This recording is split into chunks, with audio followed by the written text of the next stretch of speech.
Good morning, mushrooms, ladies and gentlemen, boys and girls, brothers, sisters, mothers, misters, and to all my cousins out there around the world. It's time to plug in and get this train a chugging. Trump has handled the pandemic, and what him having handled the pandemic looks like, not so good. And the point being here, he keeps saying that we have handled it. We have a handle on it. It is under control, when really it is spiraling out of control. Remember, no handled with. We deal with things or we handle things. In this case, using it as an adjective, it just means that it has been handled. By whom? By no one at this point. I forgot to highlight it, but the rocketing COVID infections, they are rocketing. Let's see, the other day we had 40,000 in a day, then we had just over 50,000. Yes, 2 days ago, and yesterday we crossed the threshold. We hit the milestone of 55,000 new infections in one day. Yeah, we can do better than that. The spike and the rocketing new infections have brought to light his Callous claim. Yeah, that's a nice little co-location there. And callus, actually, most people might know them as a noun. Calluses are the bumps that you get on your hand from doing hard work. It's a thicker piece of skin, and it causes you don't feel anything there because there's the thick layer of skin and it's actually sort of dead on the top and therefore desensitized. And so using callous as an adjective, callous remarks, callous claims, etc., it means that they are insensitive and you don't care about other people or the effect whatever your claims and remarks might make. Let's move on. Yeah, big changes are afoot and underway in Hong Kong with the sweeping new security law that China has proposed and introduced. It has been deemed illegal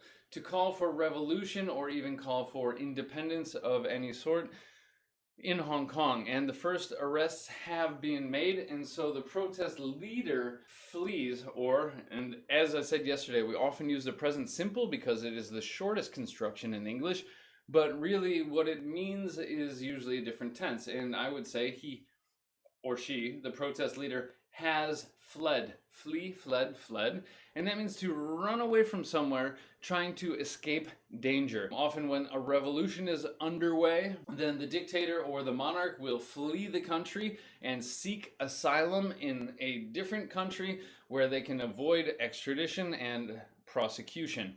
Ooh, there's some deep cuts recycled vocabulary from a couple weeks ago. These people who face serious repercussions or would be facing serious repercussions if they had stayed. Ooh, how about that for a mixed conditional to brighten your morning? Has been arrested. Nice present perfect reduced passive for recruiting and abusing girls in a sex trafficking ring. Now, a ring, we're not talking about something that goes on your finger, but often we use a ring with criminal organizations like the mafia or some other groups engaged in illicit or illegal activities. You could say she was arrested because it happened at a concrete place and time, but better would be has been arrested because she is currently in custody of the police, and so the effect of the arrest remains true to the present. Either way, to be arrested for something, by whom? As usual, the authorities, the police, or someone like that, and recruiting. People often work in recruiting, and that is going and sourcing people to join an organization or an activity. I need to work on my own recruiting as well. But yes, to go find and source people to work for a company, an organization, or to become involved in an activity. Moving on. In some weird and wild news the other day, 13-ton shipment of human hair has been seized. To seize means to grab and hold on to something. Like when you have a seizure, it's like something is grabbing a hold of your body and holding it tightly. In this case, it's the authorities. Who seizes things? Well, the authorities, the customs and importation authorities, typically the police or somebody. Where was it seized? Whose hair was it? Why was it seized? I don't know. Maybe they just forgot to fill in their forms for the importation of human hair. Either way, that is a lot of hair for the black market wigs, stuffing pillows, manufacturing shirts, new dental floss, I don't know. Yes, and to seize the day, carpe diem, to seize the day and to take the day and grab it, and so that way you can make the most of it. Yeah? Great. More interesting police news here. The police have infiltrated, I would say, because, well, it sounds like the story has come to a close, and so the infiltration has probably stopped. So then we can just use the past simple. Infiltrated a secret criminal phone network. Infiltrate is to join some sort of organization in order to find and expose the secrets of that organization. Often you hear about police going undercover, posing as a criminal to get into the organization or their ring, so that way then they can find out the secrets and then expose them and then have the people arrested. And so yeah, going undercover. I had a friend in Czech Republic. She's an American, but her now husband, at the time boyfriend, Czech guy, he was like an anarchist, anti-fascist sort of crazy guy.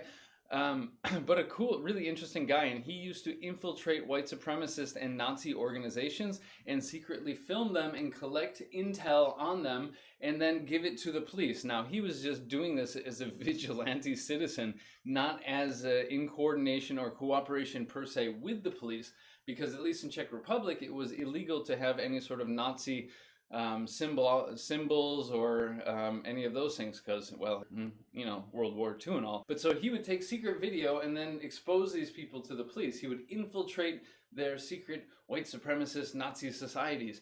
And so as a result, he had to sleep in a different place every night, and their relationship was not made public for several years. Eventually things got too hot and they fled the country and started working for a humanitarian organization but yeah, he used to infiltrate them, to become part of them, to gain intelligence, to expose them, and then dismantle, to take apart, to have arrested. Okay. Moving on, more fun news. If something breaks out, it happens very suddenly. A fight suddenly broke out in the bar. Har, har, har. An argument broke out. No, in this case, a fire broke out. A fire erupted at an Iranian nuclear complex. Not good. So if there was a fire at the complex, hopefully there wasn't a leak, because then there might be some nuclear fallout, which are the negative after effects as a result of or consequence of an action. Maybe pushing it a little too hard, trying to recycle the vocabulary. For you! I do it all for you. It's not just the love of the game, it's the love of you. Good morning, Elif. So, the fire at nuclear complexes is never a good thing. Here, hoax has been in the news so much because President Trump loves the word. It's a hoax. It's a hoax. He says something is not true. If something is a hoax, though, it is some sort of plan or scheme and lies in order to trick or deceive you. Anything that he doesn't like, he calls a hoax. Now, I was kind of curious about where this came from, and all I could find is that it might be just a shortened version of hocus, which is a shortened version of hocus pocus, which is slang for what magicians would say as they're doing something to distract you, so that way then they can perform their actual magic. Usually just a little sleight of hand.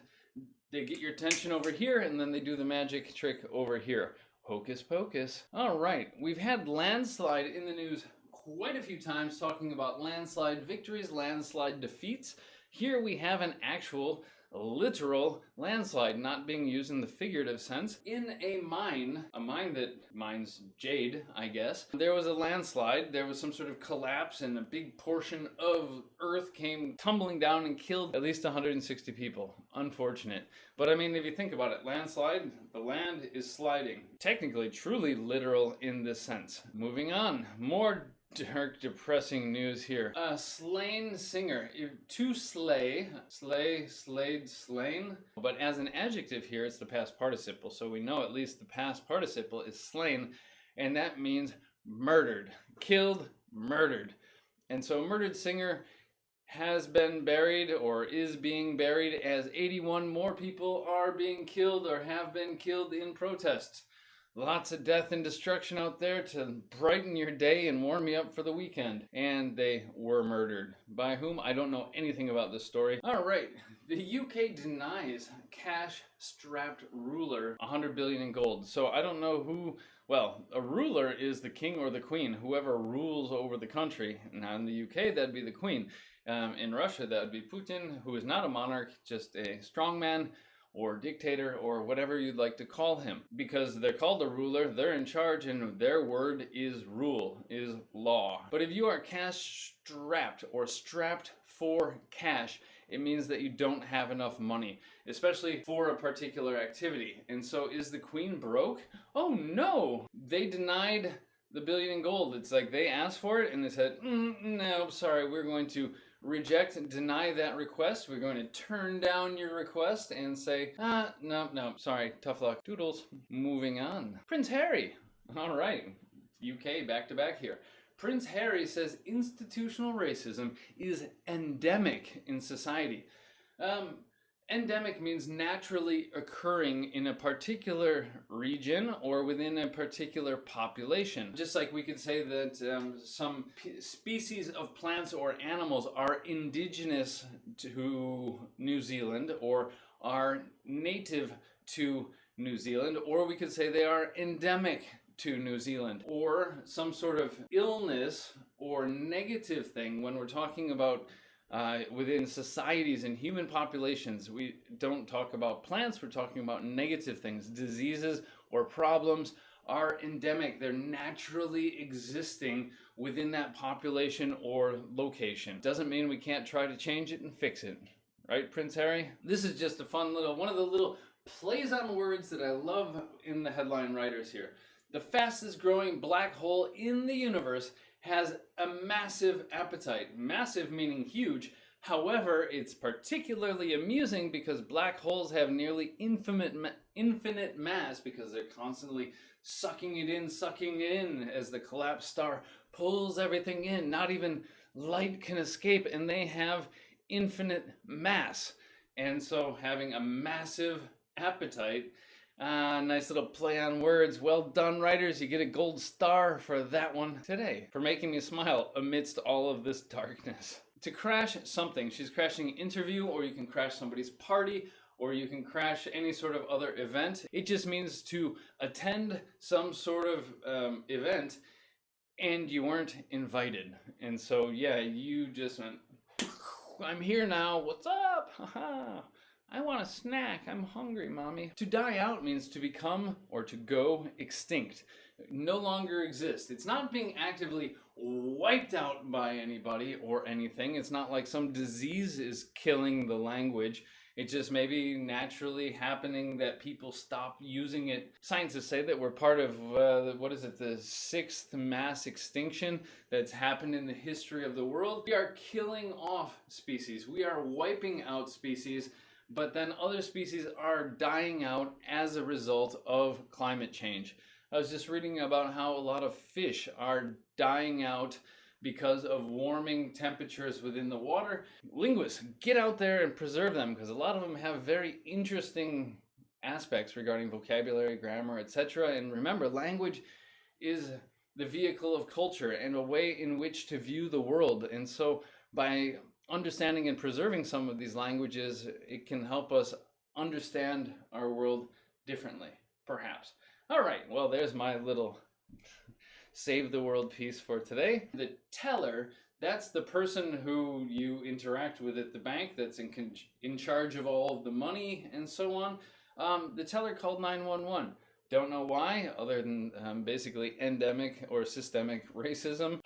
But yeah, the teller. Why do we call them tellers? I don't know. Also, if you think about it, what does ATM stand for? Some people call it a cash point. Where you withdraw money, that stands for automated teller machine. Aha, ta-da! Well, if there's something, at least one thing to take away from this episode, now you know why an ATM is called an ATM. Scrutiny, coming from to scrutinize, which means to examine something very closely in minute detail. Not minute detail, minute detail. If you get audited by the government or the tax authorities, they will scrutinize your financial records. Your entire financial history will be under scrutiny by those officials. To slaughter means to kill, usually on a mass scale. We wouldn't say massacre the cows and chickens. We would just say slaughter them. Here's some brightening news though. It was in a bad situation, and so now they are experiencing a comeback. Yeah, we've had it on the show many times. Just like an athlete can come back as a phrasal verb after an injury, they try to stage a comeback as a noun here. Thriving, to do very, very well, to be reproducing and growing and flourishing, and yay, I like African animals. And some lady is behind all of it. So yes, helping to address systemic or endemic sexism in many of those countries. Dun dun dun! For Friday, the 3rd of June, that was breaking down the news for English Otherwise. Most people know me as Mr. James, but if you made it this far, you can call me Cameron. Thanks to everybody out there for the like, subscribe, thumbs up, comments, questions, concerns, etc. Love to see you here in the chat. Really brightens my day. Help the world become a better place. Pass us along to a friend. Better for me, better for you, better for them, better for everybody. And so, I hope you have a beautiful day and an even better weekend. If I don't see you sooner, Monday morning, 8 a.m. You know this.